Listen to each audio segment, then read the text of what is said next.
So after this inspiring session at the end, it's a good moment to hand over the baton to our colleagues from Europe and to the founder of the World Access for Higher Education Day, Dr. Graeme ATHERTON.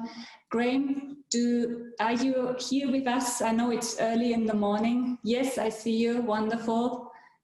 Thank you. Thank you. Yes, Leonie, I'm here. I know that you probably joined already Australia, so you really have a 24-hour conference rally ahead. We're already starting, but still ahead of you. Allow me to briefly introduce you to our participants. So you are the director of the National Education Opportunity Network called NEON in the United Kingdom. And this organization really promotes equality and diversity in higher education institutions in the UK as no other. And you have also instilled this spirit in many other organizations across the world. You will share with us more later how many organizations have joined you on this occasion. We are one of them here in Asia, but you have really been a connector. We are connecting Asia and Europe, and you're connecting us with the other continents. So you have you hold visiting professorships at 3 different universities. We have worked with you before as well. We are currently working on a national equity policy with you and an Asia-Europe report. So maybe you share with us a little bit more about WAHED in general, but also how you're going to lead this now forward, what the Europe conference will be about. And then I think we really hand over to you virtually. Thank you, Leonie.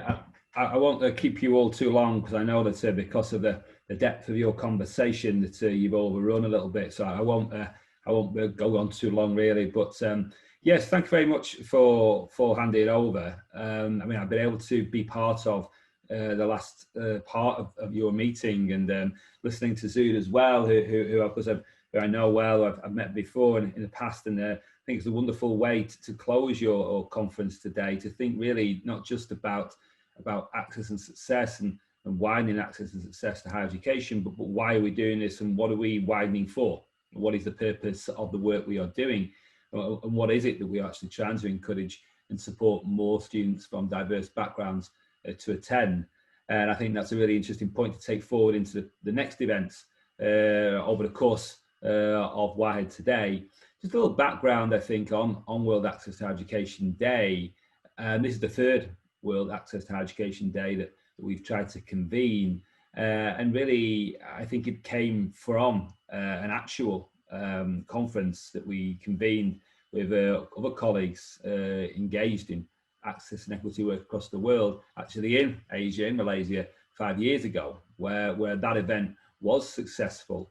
But I think that we felt after that event that really, because of the challenges in the global community committed to equity and access, that bringing that community together physically was challenging, which actually is at the heart of some of the challenges we have, i.e. the fact that this area of work, while we have a relatively high number of people on WAHED today, still is somewhat at the periphery perhaps of the core concerns of many of those involved in higher education globally. And I think it's our role to take it from the periphery of concern to the mainstream, where we and the community across the world believe it should be. But we felt that the way to do that, rather than having physical events, was to have a day where across the world people could focus upon these challenges in their own contexts. Because there is a global conversation to have, it's also a local and regional conversation. I was also part of, I managed to come onto one of the breakout rooms and heard conversations about refugee challenges and access, particularly in the Asian context. Well, of course, that is, I recognised many of the issues there from our European context. There is a particular set of issues there in Asia. So I think it is about bringing people together in their local context. In terms of WAHED today, though, we have 6 events today. This is the 2nd coming to a conclusion. So while we hand it over to me from Europe in a sense, the actual next event is the WAHED conference led from Africa, the University of Nairobi, where there's an excellent lineup of speakers, both including university leaders, representation of the African Students' Union, the student voice coming through strongly there, as well as university leaders. then to the African, it's really exciting for WAHED because we haven't really had a strong enough engagement from our African colleagues. We haven't been able to link there, even though we know it's such a massive, important, crucial issue in Africa. We then move on today in WAHED to Europe, where it's Europe, but also with a global focus as well, where we have speakers from the World Bank, from the Austrian government, from the Association of Commonwealth Universities, as well as some universities in Europe.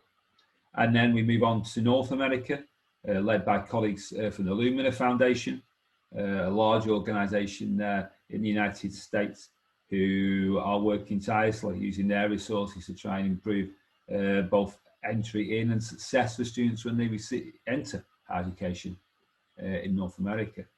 Where we'll have here again there from policymakers, also examples from large universities and small different universities there. Well, finally, we're going to gain very excited for WAHED this time to have strong links for the first time really as an initiative with colleagues in Latin America, where we have the International Institute of Education in Latin America and the Caribbean, UNESCO International Institute, will be convening an event there where they have, I think, 5 different university leaders in 5 different countries in the region, to bring us to a conclusion sometime later in your time. So if you are from Asia, still there by the time that the South American, Latin American edition finishes, then I commend you for your stamina. In terms of going forward, I think that while in many ways the greater online communication has been a benefit to the work we're doing in WAHED, this only has to be a starting point. We're hoping that more than any WAHED we've had before, we can have that kind of global conversation. It is crucial in terms of taking this area of work forward. I think I like picking up really what Zood said before. I think the challenge that all of us who are part of this community, who believe in these issues, who put these at the forefront of our work and our actual value set, as Zood said, in terms of how we approach higher education, is whether we can see what we're going through in the globe at the moment as a moment for equity. Will it be a moment where equity slips back into the shadows as we look to reorientate, rebuild, take forward our higher education systems, as the pandemic will hopefully one day soon abate and we go into a new and normal? Or will this moment be one where we can bring equity much more into the focus of what institutions, policymakers and others do? But if we're going to do that, the kind of global conversation, the global dialogue we're trying to instigate, we believe through WAHED, is absolutely fundamental. Because while it is a matter of context, it's a matter of commonality as well. And we hope, as Leonie indicated, that there certainly in our relationship between NEOM, WAHED and ASEF, there is a range of things that we're looking to take forward, both in terms of research, advocacy and dialogue. And we're hoping again that through WAHED, that connection can be maintained between colleagues in this virtual room and those in Africa, Latin America, Australasia, Europe and North America as well. So finally, all I'd like to say, if I pass on, is my huge thanks to colleagues at ASEF, to Leonie, to Rika, to Freya and all the team for putting their work into organising this virtual event for WAHED today. I'd like to thank all the delegates for attending.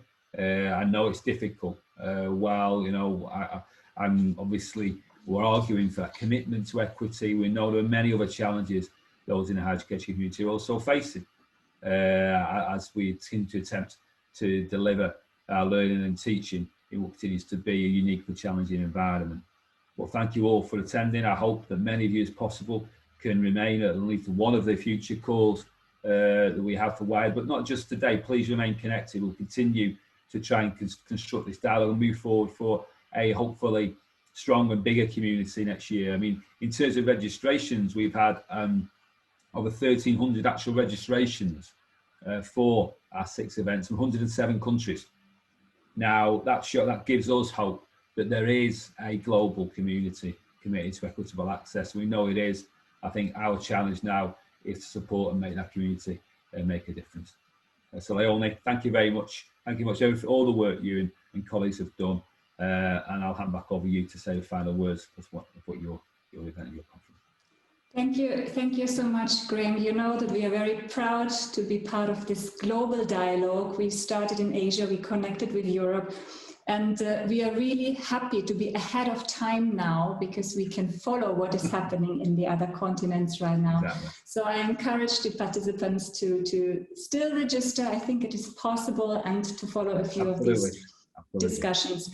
I have only a last but not the least word, apart from thank you for joining us today. Graeme, you mentioned already, we had a fantastic team behind us to organize this meeting, and I would like to mention them by name and also where they come from. We are truly connecting Asia and Europe. So first and foremost, I would like to say a big thank you to Rika Tosha from Hungary.